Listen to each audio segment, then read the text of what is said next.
नमस्कार प्रेक्षकांनो, लग्नानंतर होईलच प्रेम मालिकेमध्ये जबरदस्त ट्विस्ट आलेला आहे। काव्याने डॉक्टरांच्या मदतीने रम्याची चांगली जिरवलेली आहे। डॉक्टर आणि काव्या आता दोघी मिळून प्लॅन करतात आणि रम्याला उल्लू बनवतात। रम्या सुद्धा आता इथे उल्लू बनलेली आहे आणि घरी जाऊन तमाशा करणार आहे, पण तो तमाशा सगळा काही तिच्यावरतीच उलटणार आहे। काव्या आणि डॉक्टरने मिळून तिला असं काही गोल गोल गोल गोल फिरवलेलं आहे की तिला विश्वासच बसत नाही की मी जे काही हे केलेलं होतं त्याच्यामध्ये मीच पडलेली आहे, म्हणून तिला विश्वासच बसत नाही। तर प्रेक्षकांनो, आपल्या सगळ्यांनाच माहिती आहे काव्याचं अबॉर्शन करण्यासाठी इकडे रम्या आता काव्याला घेऊन हॉस्पिटलला गेलेली असते। हे आपण कालच्या भागामध्ये पाहिलेलंच आहे।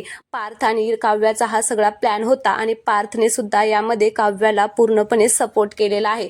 आता रम्या काव्याला हॉस्पिटलला घेऊन गेलेली असते। काव्याने खूप गोड गोड बोलून तिला आता हे सगळं सांगितलेलं असतं आणि मला माझ्याबरोबर हॉस्पिटलला येते का असं सुद्धा आता काव्या तिला म्हणल्याबरोबर रम्या सुद्धा लगेच तयार झालेली असते आणि काव्याला हॉस्पिटलला घेऊन गेलेली असते।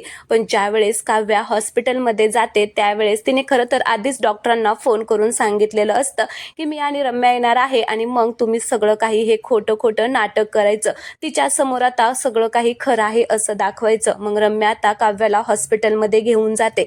हॉस्पिटलमध्ये गेल्यानंतर काव्याचा आणि डॉक्टरांचा प्लॅन सुरू होतो। डॉक्टर आता खोटं खोटं तिला मेडिसिन देतात आणि ती मेडिसिन काव्या घेते आणि हे सगळं रम्या आता तिथे पाहत असते। तर रम्याला विश्वास बसत नाही की आता तिला असं वाटत असतं की अरे वा, माझा प्लॅन आता सक्सेसफुल झालेला आहे, मी जे ठरवलं होतं ते झालेलं आहे। फायनली काव्याने तिचं बाळ गमावलेलं आहे आणि आता हे ज्यावेळेस मी पार्थला जाऊन सांगेल, घरातील सगळ्यांना जाऊन सांगेल, त्यावेळेस घरातील सगळ्यांच्या पायाखालची जमीनच सरकेल आणि मग ते ह्या काव्याला घरात ठेवणार नाही, कारण त्यांचा वंशज जर काव्याने मारून टाकला असेल त्यालाच, तर मग का तिला घरात घेतील असं म्हणून ती मनात खूप खुश झालेली असते, आनंदाने नाचतच असते।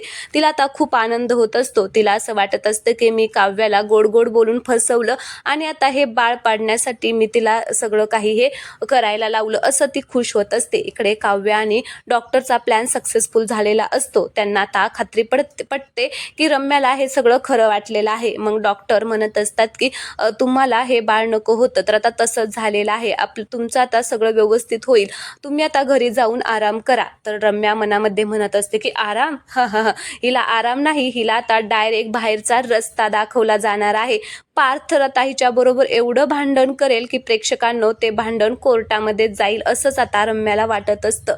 पण आता रम्याचा हा सगळा प्लॅन इथेच फसलेला आहे। रम्या आता घरी जाते आणि जाताना काव्याबरोबर खूप गोड गोड बोलत असते। काव्या मात्र टेन्शनमध्ये असल्यासारखं तिला दाखवत असते। पण घरी गेल्यानंतर रम्या आता हे सगळं पार्थला आणि घरच्यांना सांगणार आहे। पण प्रेक्षकांनो, काव्या थोड्या वेळ शांतच बसते। तिला सगळा तमाशा करून देते की नक्की आता तिला काय काय म्हणायचं आहे, घरातील सगळ्यांना त्याच्यावरती काय रिॲक्ट होतील, हे सगळं काव्या शांतपणे ऐकून घेणार आहे।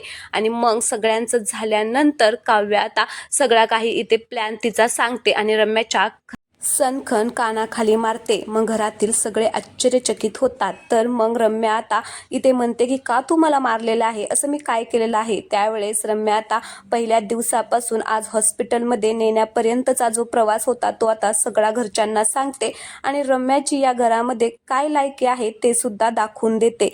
तर हा भाग आवडला असेल तर प्लीज चॅनलला सबस्क्राईब करा। धन्यवाद।